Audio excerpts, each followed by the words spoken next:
इस कहानी की शुरुआत होती है 15वीं शताब्दी से, जहाँ पर एक प्रिंस जिसका नाम होता है ब्लेड, वो अपने शासन और राज्य को बचाने के लिए कई सारे सैनिकों से लड़ जाता है। वो कोई आम इंसान नहीं बल्कि एक ड्रैगन वॉरियर होता है। उसके पास खुद की कॉस्ट्यूम और साथ ही साथ एक चमकती हुई तलवार भी होती है। उसी की वजह से ब्लेड ना जाने कितने जंगों को जीत लिया था और अपने लोगों को बचाकर एक खुशहाल जिंदगी दी थी। इसी के साथ में धीरे धीरे आगे बढ़ता जाता है और करीब 200 साल बीत जाते हैं, पर अभी तक प्रिंस ब्लेड उसी शरीर और अपनी उसी उम्र के साथ बरकरार था, क्योंकि ड्रैगन वॉरियर की शक्ति ही उसे ये सारी पावर प्रोवाइड कर रही थी। एक दिन यूं ही अपने राज्य के दौरे पर अपने सैनिकों के साथ में निकला था, तो एक झरने में बहता हुआ एक तुर्की सैनिक का मुकुट उसे दिखाई पड़ता है, जिसे देख बाकी सैनिक कहने लगते हैं कि किसी जंगली ने इस पर अटैक किया होगा और जान से मार दिया होगा। लेकिन ब्लेड चालाक था। वो कहता है तुर्की सैनिक कभी भी रात के दौरे पर अकेला नहीं निकला करते, हर वक्त एक झुंड में रहते हैं। अगर कोई जंगली उन पर हमला करता तो उसी जंगली को वे जान से मार देते। तभी ब्लेड के सीन सेंस बताते हैं कि वो बहता हुआ ऊपर की पहाड़ी से नीचे आया होगा। जो ऊपर की पहाड़ी बदनाम थी लोगों की जान लेने के लिए, जिसका नाम था ब्रोकन टूथ। आज तक जो भी उस पहाड़ी पर गया है वो वापस नहीं आया। तब ब्लेड कहते हैं कि ये मुसीबत की घड़ी है, मुझे अकेले ही वहाँ पर जाना पड़ेगा। तुम जाकर पूरे राज्य में ये बात फैला दीजिए कि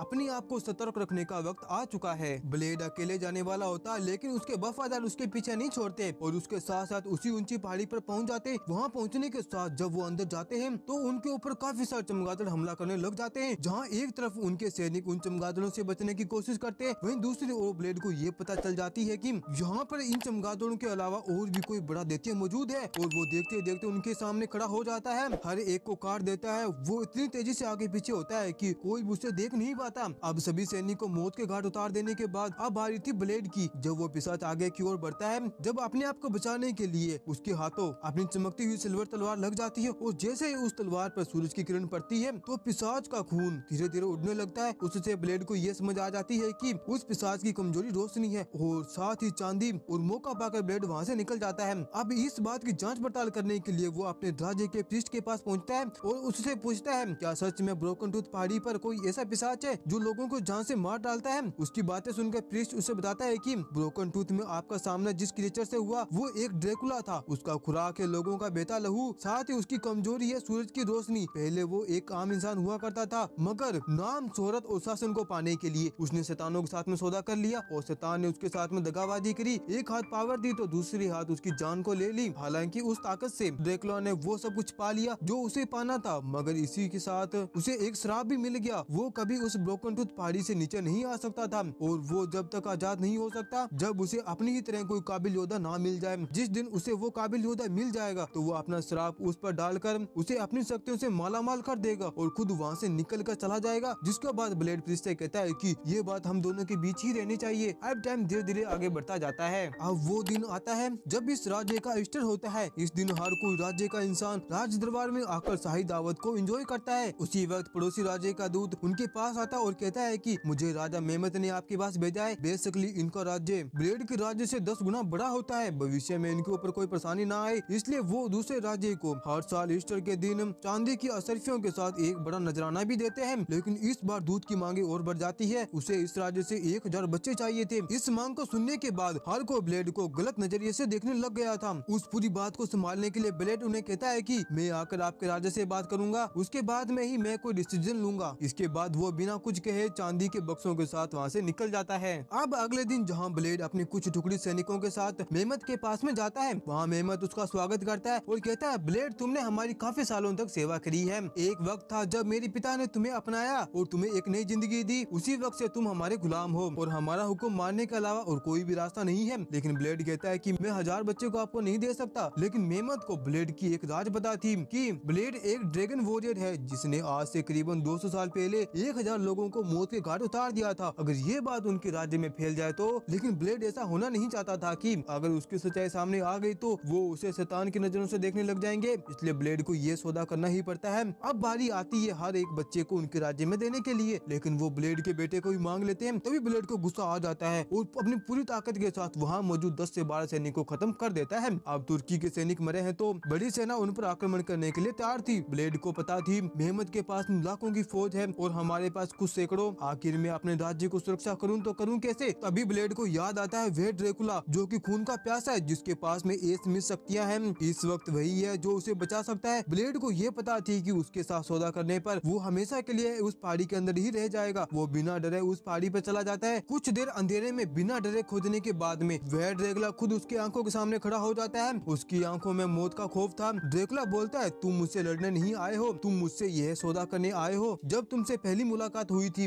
मैं उसी वक्त समझ गया तुम वही योद्धा हो जो मेरी ताकत को संभालने के लायक हो। मैं तुम्हें इतना ताकतवर बना दूंगा जो तुमने सोचा भी नहीं होगा। ब्लेड कहता है, मैं मजबूर हूँ, मुझे मेरे लोगों को बचाना है और मुझे इस ताकत की बहुत जरूरत है। ड्रेकुला कहता है कि ठीक है, तुम्हारे पास में 3 दिन होंगे इस ताकत को भरपूर यूज करने का, लेकिन इन 3 दिनों में तुम्हें इंसान के लहू पीने की बेशुमार तड़प होगी और तुम अपने प्यास मिटाने के लिए उसका खून पीने के बारे में सोचोगे। अगर तुमने जैसे ही किसी का खून पी लिया तो तुम हमेशा के लिए ड्रेकुला बनकर ही रह जाओगे। अगर इन 3 दिनों में तुमने अपने खून पीने की तड़प पर जीत हासिल कर ली तो तुम वापस से नॉर्मल इंसान बन जाओगे। तभी वो ड्रेकुला एक खोपड़ी में खून भरकर उसे पीने को कहता है और ब्लेड जैसे ही खून को पीता है उसे काफी नशा हो जाता है। जब उसकी आंख खुलती है तो वे अपने आप को ब्रोकन टूथ पहाड़ी से नीचे पाता है। अब उसको हर छोटी से छोटी आवाज सुनाई देने लग गई थी और दूर की चीजें साफ दिखाई देने लग गई थी। भागने में इतनी फुर्ती कि कोई भी उसे पकड़ ना पाए और चमगादड़ उसके साथी बन जाते हैं। इस वक्त मेहमद ने उनके राजे पर अटैक कर दिया होता है, जिनका सामना करने के लिए कुछ सैकड़ों सिपाही उनके सामने तलवार लेकर खड़े थे। तभी ब्लेड कहता है, अपनी जान को बचाओ और अपनी औरतों की रक्षा करो, इसे सिर्फ मैं ही रोक सकता हूँ। के बाद में तो ब्लेड तुर्कियों की सेना पर आतंक बनकर फैल जाता है और हर किसी को मौत के घाट पर उतार देता है और हजारों की सेना को लकड़ी पर टांग देता है। ये खबर अब मेहमद तक पहुंच चुकी थी।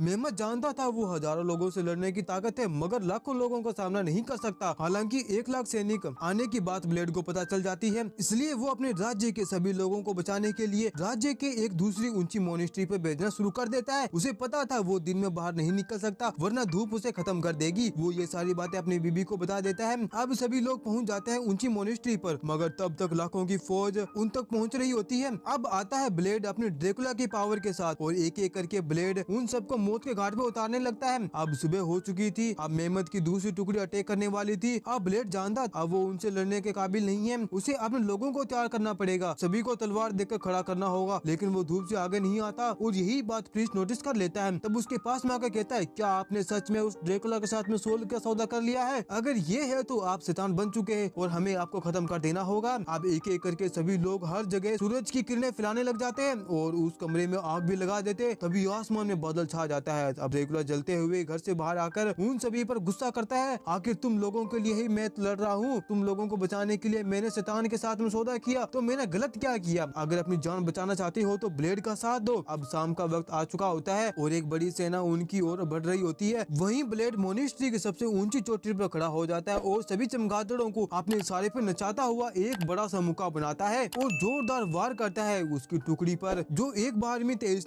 हो जाती है। इस वक्त कुछ सैनिक आकर उसकी बीबी को अगवा कर ले जाते हैं। एक तरफ ब्लेड उन सेना से लड़ाई कर रहा होता है, वहीं दूसरी ओर ब्लेड की बीबी मरीना उन सैनिकों से अपनी जान बचाने की कोशिश कर रही होती है। वहीं ब्लेड को हर छोटी छोटी आवाज अपनी कानों तक सुनाई पहुंच रही थी, इसलिए वो जैसे ही अपनी बीबी की आवाज सुनता है वो उसे बचाने के लिए उसके पास भागता है। मगर तब तक तीसरा दिन आ चुका होता है और सुबह की किरण निकलने वाली होती है। वो फुल स्पीड में वहां तक पहुंचता है मगर धीरे धीरे करके सूरज की किरणें निकलने लगती है और जब तक वो अपनी बेबी तक पहुंचता उसका सिर जमीन से टकरा चुका था और सूरज पूरी तरह उगने वाला था। तभी उसकी बीबी कहती है, इस वक्त भी लाखों की फौज हमारे सामने है, तुम्हें लोगों की जानें बचानी है तो तुम्हें ड्रेकुला बनना ही पड़ेगा। और वो ना चाहते हुए भी ब्लेड अपनी बीबी का खून पीना पड़ता है। अब उसका गुस्सा उन टुकड़ियों पर कहर बनकर बरसता है क्योंकि उन्हीं की वजह से उसकी बीबी की जान गई थी। मगर इस बार ब्लेड अपने ही कुछ लोगों को अपने जैसा ड्रेकुला बना देता है। अब ये ड्रेकुला हर एक इंसान का खून पी पी कर सभी के मौत को घाट उतार देते हैं। अब बारी थी मेहमद की, लेकिन उसने अपने टेंट में चांदी के सिक्के बिछा दिए होते हैं क्योंकि उसे पता थी जैसे ही ड्रेकुला के सामने चांदी आती है उसकी पावर कम हो जाती है। अब धीरे धीरे करके ब्लेड अपनी ताकत को खोता जाता है, मानो कि वो नॉर्मल इंसान बन गया हो। अब उनके बीच फाइट होती है। लड़ता लड़ाता आखिरकार वो मेहमद को मार ही डालता है और अपने बेटे की जान बचा ही लेता है। अब सभी को सफाया हो जाने के बाद तब ब्लेड के टीम के लोग आते हैं और कहते हैं कि हमने हर इंसान को मार दिया खून चूस चूस कर, मगर हमारी प्यास अभी भी नहीं बुझी, सिर्फ एक है जिसे अभी भी मारना बाकी है। ब्लेड पूछता कौन है वो कहते हैं कि तुम्हारा बेटा। ये सुनते ही ब्लेड को गुस्सा आ जाता है। फिर ब्लेड अपनी पूरी ताकत का यूज करके ऊपर काले बादलों को हटा देता है। जैसे ही धूप निकलती है वो सारे के सारे मौत के घाट उतर जाते हैं। हालांकि इसमें ब्लेड भी मारा जाता है।